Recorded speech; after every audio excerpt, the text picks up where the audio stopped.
This is a very embarrassing conversation I had to have with myself, and I'm going to share it with you today. Your wife doesn't want you, but she loves you, and you, sitting there, you find that hard to swallow, because if she loved you, she'd want you, right? Wrong. I'm going to prove it to you in about 90 seconds. Then I'm going to show you how you get her to lust after you again, and how it can be the most fun thing you do in your whole life. Now, think about your dear mother. Yes, her, the woman who wiped your ass and packed your lunches and worried herself grey waiting for you to come home. You love her. Of course you do. You'd take a knife for her tomorrow. Now, do you want to get freaky with her? Do you want to put your pee-pee in your mommy? No.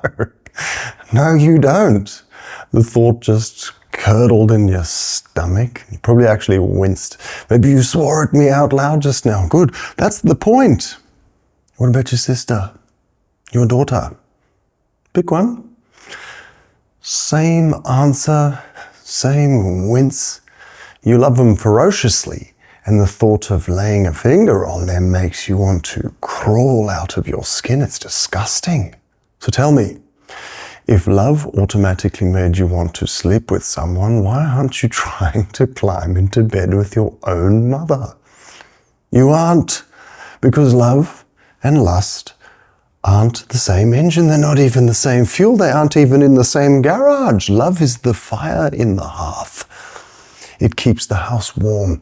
It doesn't go out. Lust is the fire outside the cave, the dangerous one, the one that you have to keep feeding or it goes dark.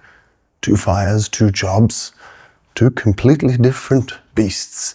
And the second you understand that, you actually understand what's happening in your bedroom.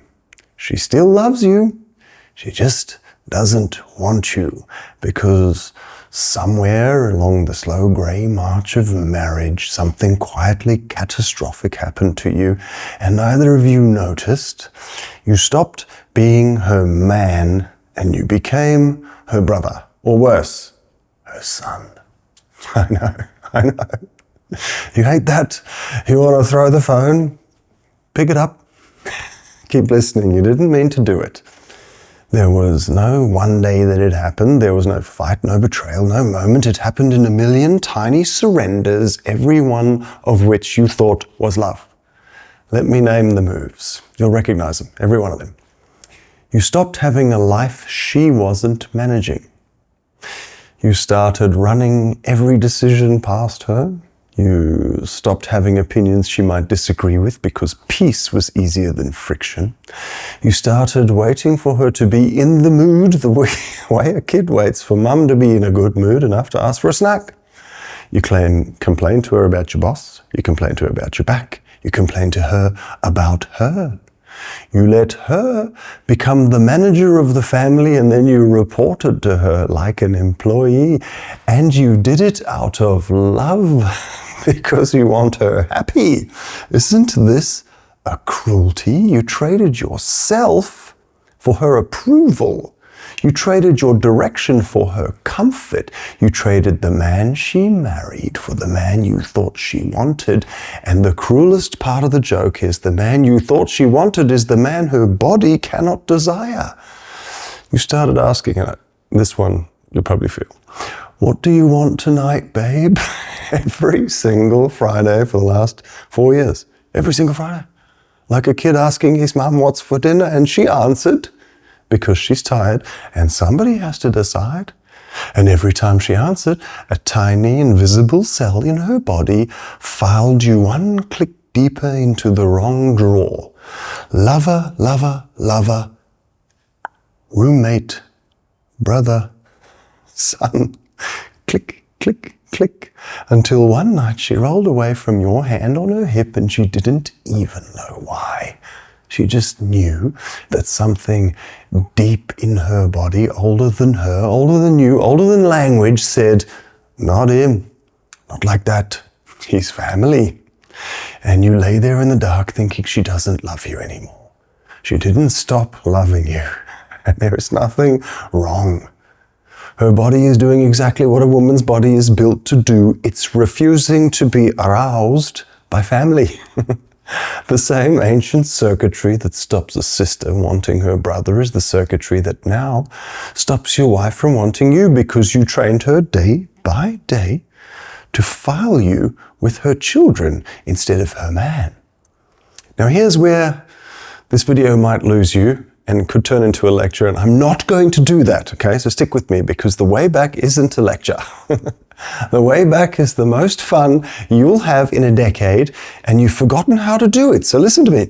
Somewhere in your house right now, there is a woman who once threw her head back, laughing at something you said in the kitchen at 2 a.m. with cheap wine on her breath. Somewhere in her body is the memory of you pinning her against a wall before you both had children, before you had a mortgage, before you knew each other's worst smells. She didn't lose that woman. You both buried her under the laundry, and the only man on earth allowed to dig her up, the only one, is you. That is the thing. That's the only thing. That is the one delicious experience in this entire universe that you and you alone get to enjoy with her. Not her friends, not her mum, not her therapist. You are the only human being on this planet who gets to be her lover. And you've been spending that holy, irreplaceable, once-in-a-lifetime privilege on asking her where the bin bags are. Stop it. Stop it. You're not her brother. You're not her flatmate. You're not the third co-parent in a WhatsApp group. You are the man whose mouth she once couldn't get enough of. You are the only person alive whose hand on the small of her back will make her lose her train of thought. You're the only one with clearance, the only one with the codes, the only one allowed to know about that thing she does, or that noise she makes, or that face she pulls that no one else on earth even knows exists. And it's a room you've been refusing to walk into because you've been too busy being needy. Needy is the slowest killer of desire ever invented. So here's what you do. And I want you to hear me. This is not work. This is the part you'll laugh through. This is the part where you remember what your face does when it grins like a madman. You stop asking her what she wants to do. You pick. You pick badly if you have to. You pick wrong if you have to. You take her somewhere she didn't ask to go. You put music on she didn't choose. You kiss her in the kitchen mid-sentence while she's complaining about the dishwasher, and you don't apologize for interrupting her. You just grin. You stop running your life past her like she's your HR department. You have an opinion again. You disagree with her on something small, and you don't back down because she frowned. You crack a joke that's a little bit wrong. You tease her about something she's been getting away with for 6 years.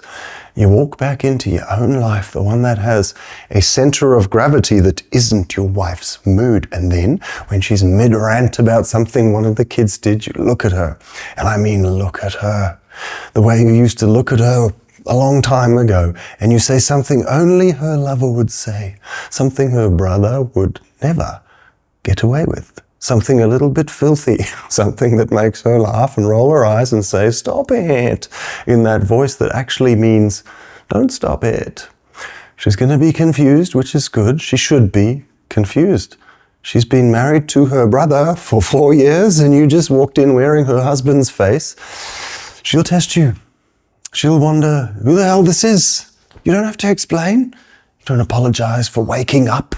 You don't sit her down for a big TED talk about how you've been reading some things or seeing some things on Instagram. You just keep being him, the man only she gets, the only one nobody else on earth has clearance for. And one day, sooner than you think, much sooner than you dare hope, she's going to walk past you in the hallway. Her body's going to do the thing her body hasn't done in a very long time. It's going to lean. Not far, just a couple of degrees. Just enough that her hips brush yours on the way past. Just enough that she pauses for a half a second longer than she had to. Just enough that some quiet, ancient cell in her body says, oh, him. Click. Lover.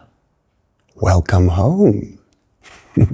Your wife doesn't want you because she loves you like family, and there is exactly one man alive who can fix it. Him. The one she married, the one you stopped being while you were busy being a good boy. Go get him. He's not gone. He's not even far. He's right behind you, grinning. He's holding the door open, waiting for you to remember the only joke that he ever knew, that the most fun a man will ever have on this earth is being the one person his wife is allowed to be naughty with. Go on. Make her misbehave.